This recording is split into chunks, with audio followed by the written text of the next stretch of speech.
pasemos a ver del tercer tópico, sí, ya vamos al tercero, que es la configuración del Client Access, del rol de Client Access principalmente, todo lo relacionado con ese rol, y que es orientado por un lado a lo que es la configuración de el POP, la conexión POP, las conexiones IMAP, el ActiveSync, que se le da de hecho, aunque no lo crean, se le da bastante foco al tema de ActiveSync, cómo se configuran los mobile devices, el tema de las políticas sobre los dispositivos, el colocarle o no colocarle PIN, el poder hacer autenticación sobre esos dispositivos, lo mismo, cuál es el Virtual Directory que se configura a nivel de ActiveSync, etc. Todo lo que es relacionado con Client Access va dentro de este ítem, lo mismo que el Outlook Anywhere y el acceso por RPC, el Autodiscover. De hecho, yo he visto en las preguntas de prueba muchas preguntas relacionadas con el tema del Autodiscover, cómo configurar los registros de Autodiscover, el tema de los certificados. A pesar de que, ¿a cuántos de ustedes les ha dolido la cabeza con el tema de los certificados? A todos. El tema, bueno, en Exchange, como ustedes sabrán, también es un tema súper importante, por lo tanto, les recomiendo que estudien bien el tema de certificado, no tan solo a nivel de Windows, no tan solo a nivel de Exchange, sino que también a nivel de Windows Server y a nivel de infraestructura, para que entiendan un poco cómo funciona todo este concepto de los certificados que se utilizan acá. Específicamente estos los SAN que son los que yo más utilizo, dado que tengo varios nombres asociados a un mismo certificado. Veamos por ejemplo acá una pregunta típica de Client Access. Me dicen, la cháchara de siempre, me planeo mover a 2010 desde 2007.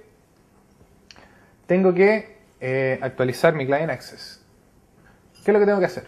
O sea, me dicen, hago lo siguiente, creo un hostname con ese nombre, instalo el arreglo de Client Access de 2010, copio las propiedades, en este caso de Autodiscover, correspondiente a los servicios que yo voy a ofrecer, configuro que el CAS del 2007 apunte a ese, que es el de Legacy, y que el de 2010 apunte a ese que está ahí.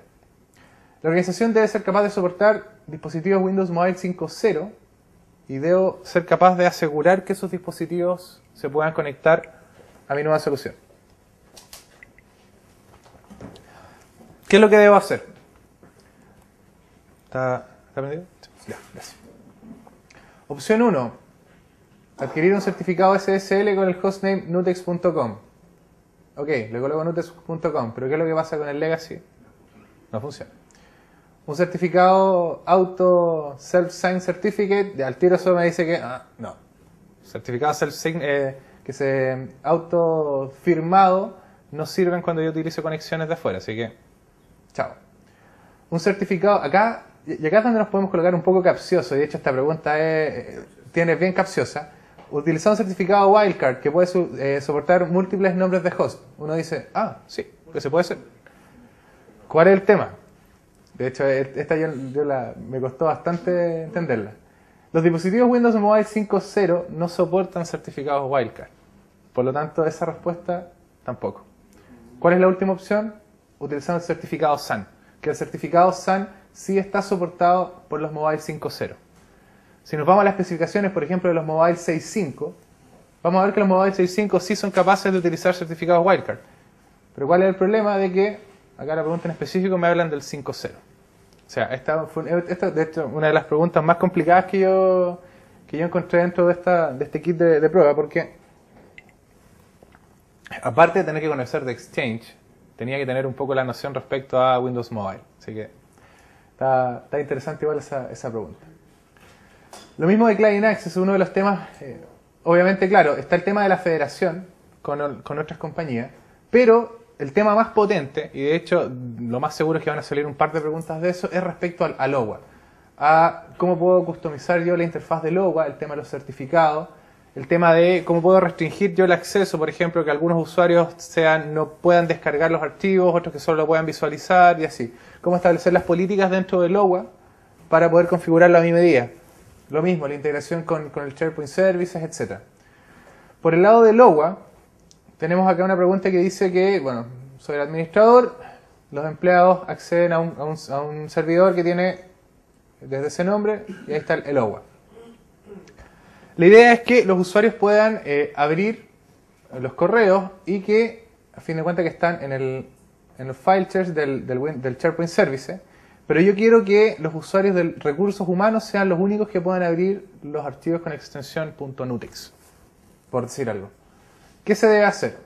En este caso yo tengo que tener súper claro cómo consigo yo que, dado que tengo file shares y tengo SharePoint Services, en este caso como repositorios documentales, ¿cómo hago para que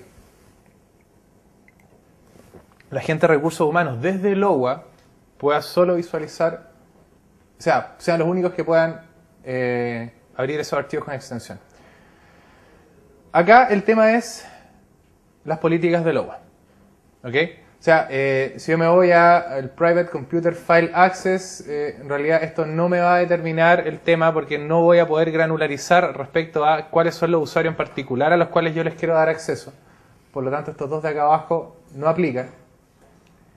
Y en el set OWA Directory tampoco yo puedo especificar la política.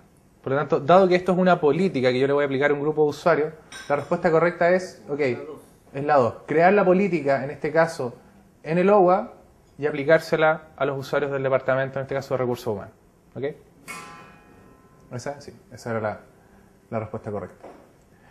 Pasamos al otro tópico principal, que es el tema de Message Transport, que es la configuración a fin de cuentas del rol de Hub Transport dentro del Exchange. Acá obviamente, dentro del rol de Hub Transport, como si ustedes ya tienen familiaridad con esto, sabrán que las reglas de transporte acá son probablemente el 80-70% de las cosas que uno hace en el rol de Hub Transport. Está dentro de esto de cómo, por ejemplo, habilitar las reglas de transporte, cómo colocarles los disclaimers personalizados, el tema de la moderación, cómo poder hacer moderación sobre un grupo de usuarios, etcétera, lo que sea. El tema de Right Management. ¿Están familiarizados con el tema de Right Management Services? ¿No? ¿No? Right Management es una tecnología que de hecho se saca de Windows Server, es una tecnología de Windows Server propiamente tal, que a ti lo que te permite es proteger la documentación y los correos electrónicos de manera efectiva. De manera de que si yo tengo, por ejemplo, a mí me mandan un correo y ese correo le aplican una política de Right Management que se llama no reenviar, cuando a mí me llega ese correo, a mí se me desactivan los botones de reenviar, de imprimir, incluso el imprimir pantalla se me desactiva. Entonces, con Right Management se hace un juego entre la data de la D, obviamente valida mis credenciales para poder abrir ese correo, y dependiendo de los permisos que estén asociados, yo puedo ejecutar o no ejecutar algún tipo de acciones sobre el correo electrónico. Lo interesante es que esto también se aplica, se aplica en el correo electrónico, pero también se aplica en los documentos adjuntos de Office que vienen en el correo electrónico. Por lo tanto, si yo mando una planilla Excel con datos confidenciales y yo el correo lo marco con Right Management, la persona que lo lea al otro lado le va a llegar el correo con Right Management y por otro lado el documento con Right Management. Por lo tanto, no lo va a poder ni imprimir, ni copiar, ni nada. Lo mismo a nivel de Hub Transfer, por ejemplo, de los dominios que se aceptan, cuáles son los dominios autoritativos, cuáles son las políticas a nivel de email, se configuran dentro de son los tópicos que se tocan dentro de este punto. Por ejemplo, esta pregunta es facilita. Soy el administrador, yo quiero asegurar que todos los mensajes que los envían fuera de la organización contengan el nombre de la persona, su dirección, la división, el número de teléfono y el teléfono móvil al final. A fin de cuentas, esto es colocar un disclaimer, pero personalizado.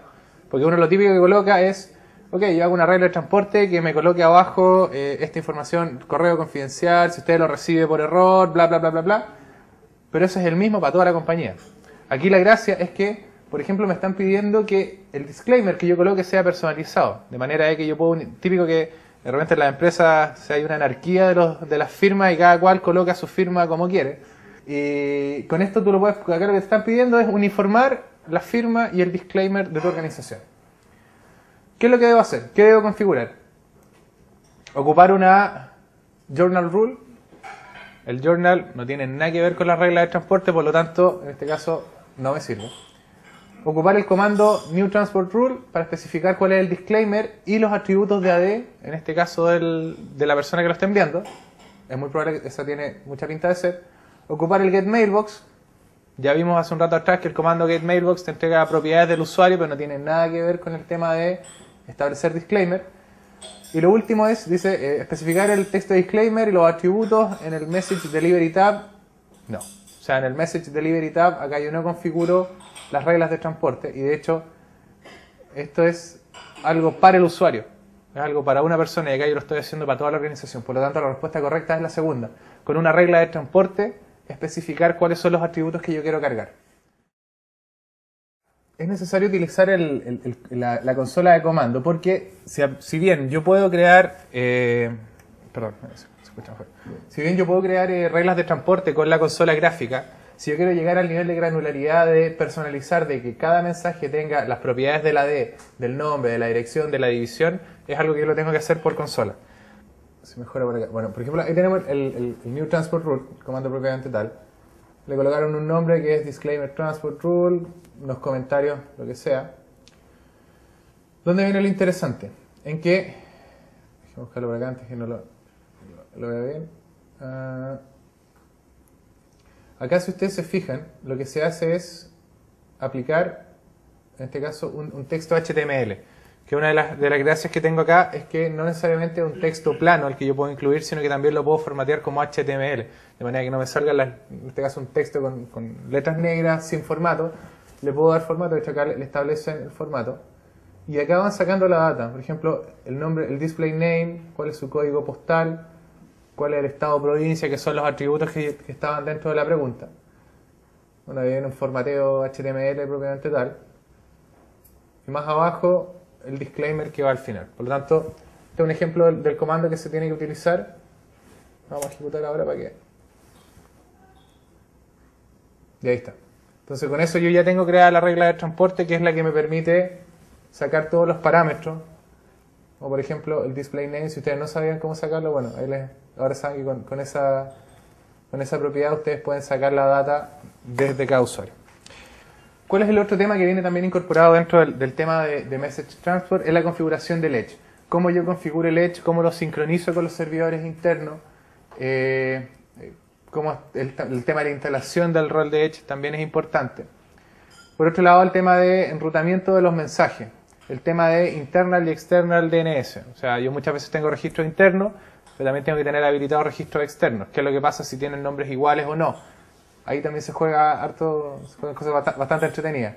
El tema de los certificados, nuevamente. O sea, ya lo vimos por el tema de LOWA, acá también vamos a tener el tema de los certificados dando vuelta, así que se los recomiendo que le echen una buena mirada. Bueno, los dominios aceptados, etcétera, como son los conectores SMTP. ¿Okay? Si ustedes necesitan utilizar conectores SMTP, también está acá dentro de este ítem contemplado. Pregunta. Uno del administrador de Exchange, tengo un cuartel en San Francisco y estoy ofreciendo una oficina en Atlanta. Debo configurar otro servidor de Edge en la oficina de Atlanta, en la nueva. Y acá lo que me preguntan es, ok, quiero duplicar la configuración existente del servidor que se llama XEdge en este caso, al Edge Transport que voy a estar en la oficina de Atlanta. ¿Qué es lo que debo hacer? Tengo dos posibilidades. Opción número 1, copiar, en este caso, ese script que es de configuración a la carpeta root de ese servidor o a la carpeta root desde este otro. Esta pregunta es un poco capciosa porque, a fin de cuentas, va a depender de cómo respondes la primera, es las respuestas que te van a dar abajo. ¿Por qué? Les voy a dar la respuesta al tiro para poder explicarla mejor. ¿Cuál es la diferencia entre utilizar el primero y el segundo? O sea, me dicen, ok, igual lo tengo que copiar entre copiarlo en el servidor, en la ruta del servidor, o entre copiarlo en la ruta de mi user profile. La diferencia está en que cuando yo ocupo este clone parameter, a fin de cuentas lo que me hace es tomar desde el user profile y no desde el root. Entonces, por esa pequeña diferencia es que yo debo ocupar esta, que a fin de cuentas dejarlo en el user profile, y después ocupar este script en el nuevo servidor con ese parámetro. O sea, también es una pregunta bastante compleja. Lo interesante acá es que estas dos eran descartables. O sea, hacer el backup con Windows Server, yo acá al tiro podía saber que esto en realidad, hacer un system state, eso no tiene nada que ver con la configuración propiamente tal del Exchange, es algo más de AD. Entonces, hacer un system state de eso no tiene nada que ver, por lo tanto, yo tengo claro que era una de estas dos. El tema era conocer cómo opera el export edge config para saber dónde lo tengo que colocar. Monitoreo. Acá entramos en otro de los temas fundamentales, que es cómo monitoreo yo las bases de datos, las estadísticas, el tema de cómo chequear que la replicación de los DAG se esté haciendo bien o no. Lo mismo del Mailflow, o sea, cómo controlo yo el tema de las colas, de los mensajes que se están yendo, si me estoy recibiendo muchos NDR, por qué estoy recibiendo NDR, etc. La conectividad. ¿Cómo puedo probar yo que los servicios que estoy publicando tanto internamente como externamente estén funcionando de manera correcta? El tema de la reportería, manejar las estadísticas, súper importante. Y el logging. O sea, si no manejo logging, no tengo forma de saber cómo arreglar los problemas. Así que estos temas también son súper vitales en este ítem principal que es de monitoreo y reportería.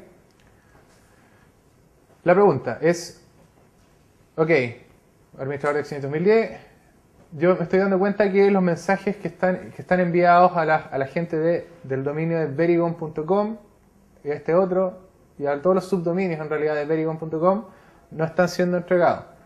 Debo investigar el problema, por qué no fueron los mensajes que no fueron enviados,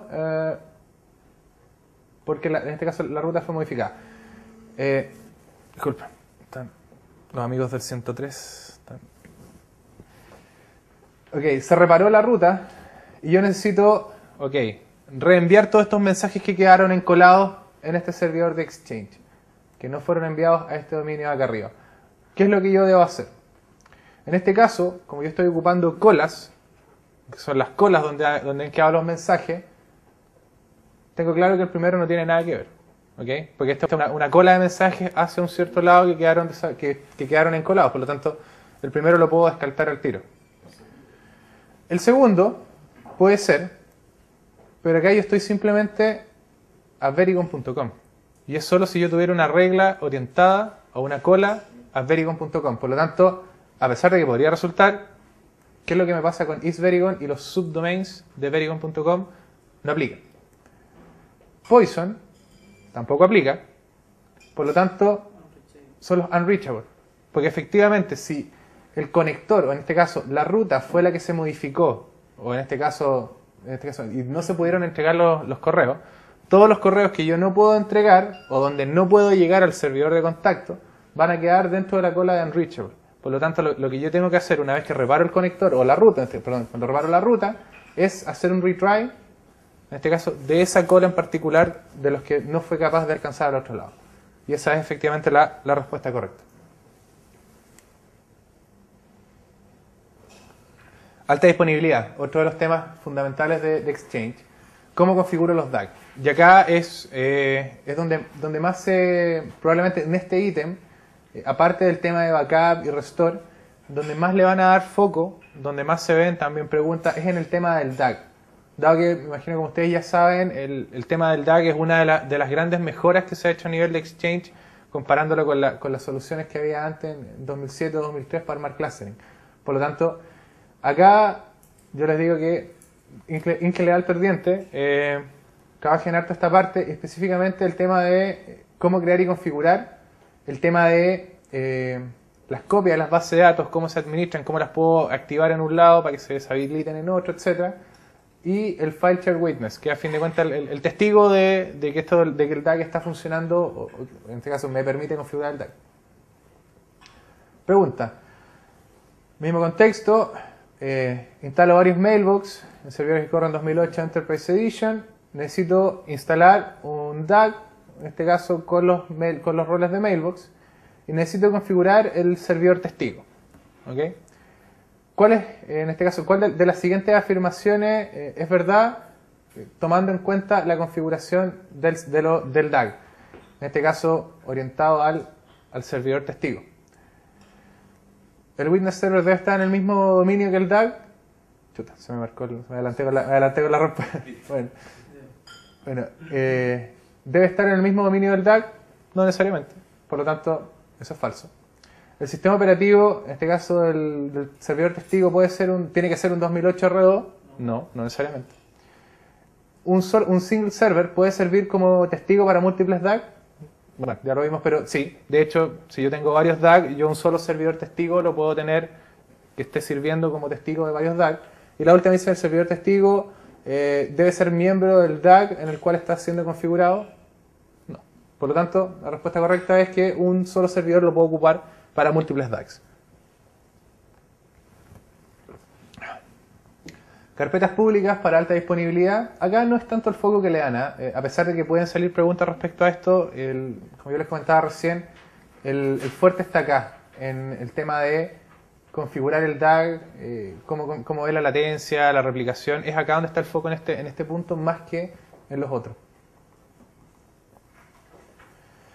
DNS, registros MX, esto también está súper... de hecho, yo he visto varias preguntas que hacen alusión a cuáles son los registros MX que yo debo tener, en este caso para la alta disponibilidad, el NLB, qué configuraciones se deben hacer con el NLB, y lo mismo las configuraciones de alta disponibilidad para los otros. O sea, ustedes saben que en algunos casos hay que colocar balanceadores de carga por hardware, en otros casos se puede utilizar por los NLB, y hay que tener súper claro cuándo se pueden utilizar unos y en qué caso.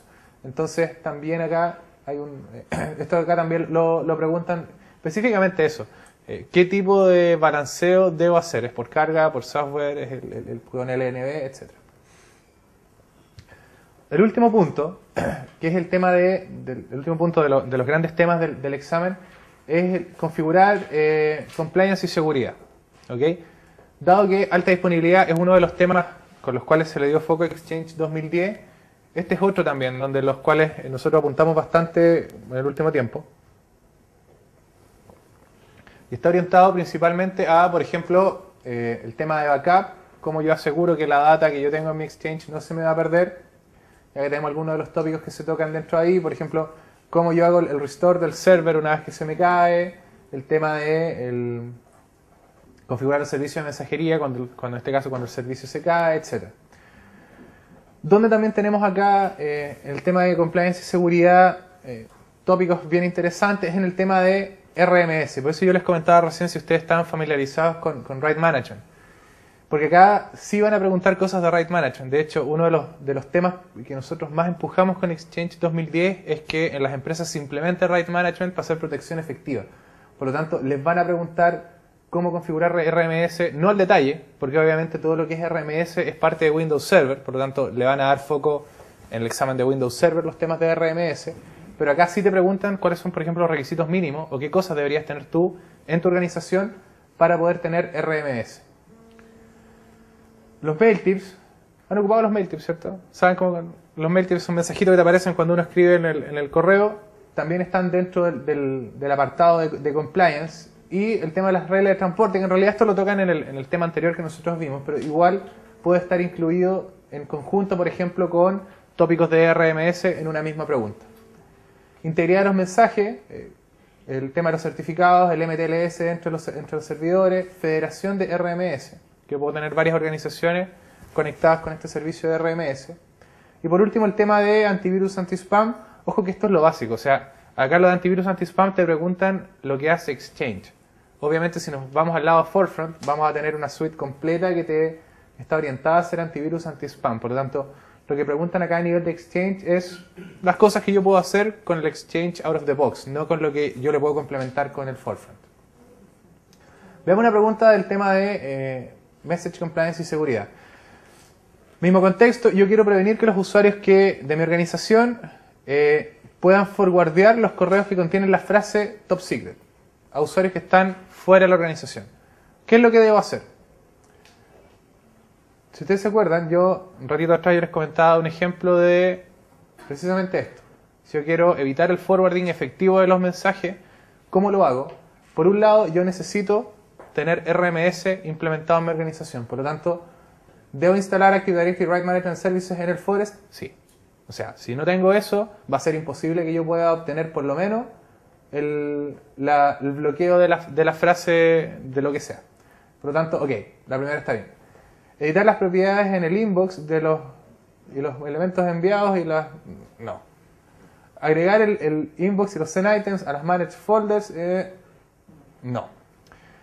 Acá, si ustedes se fijan, si yo quiero obtener algo con RMS, pero acá la propiedad en específica me dicen que todos los correos que contengan la frase Top Secret sean esos los filtrados y no todos. Y si ustedes se extrapolan esto y nos vamos un rato atrás, Y ustedes recuerdan que las reglas de transporte son a fin de cuentas las que a mí me permiten ejecutar controles de firewall o establecer el acción, condición, acción, perdón, condición, acción y excepción con el contenido. Entonces, acá a pesar de estar el top secret, puede estar en el body, puede estar en el subject, puede estar incluso en un documento de Word inserto. ¿Qué es lo que tengo que hacer yo? Es crear una regla de transporte con el template apropiado. O sea, yo puedo definir primero la regla de transporte, la pruebo que efectivamente me funcione bien, me tome ya sea el body o donde esté la palabra top secret, y después le aplico, en este caso, dentro de las mismas condiciones, le agrego una que sea la política de do not forward con RMS. Por lo tanto acá, bueno, si nos vamos a la última, la regla de join, no. Entonces, ¿cuáles son las correctas? Tener primero RMS y en segundo lugar, configurar a nivel de regla de transporte para el contenido que yo quiero filtrar. La idea es que con esto ustedes puedan ahora saber qué tipo de preguntas vienen en el examen, cómo afrontarlas. Si ustedes se fijaron, habían algunas que eran bien capciosas, pero habían otras que, por ejemplo, esta es una pregunta bastante fácil. Si yo estoy familiarizado con qué cosas hace Exchange y cómo las puede lograr, acá no tengo nada de consola de comando ni nada, sino que es un concepto más que nada bien global. Ahora, si nos vamos a esa pregunta del Windows Mobile 5.0 con los Wildcard Certificates, está bien. Hay preguntas obviamente mucho más complejas. Pero, si ustedes se fijan, hay de todo. Hay preguntas de harto PowerShell. Así que es algo que yo les voy a... Ustedes cuando afronten el examen, es una de las cosas que yo les voy a sugerir que preparen harto. Está bien, trabajar con la consola gráfica es súper amigable, se pueden hacer muchas cosas, pero el examen lo orienta mucho al PowerShell. O sea, de hecho, las preguntas que vimos acá, no vimos ninguna con consola de comando, o sea, con interfaz gráfica, estaban todas orientadas al PowerShell.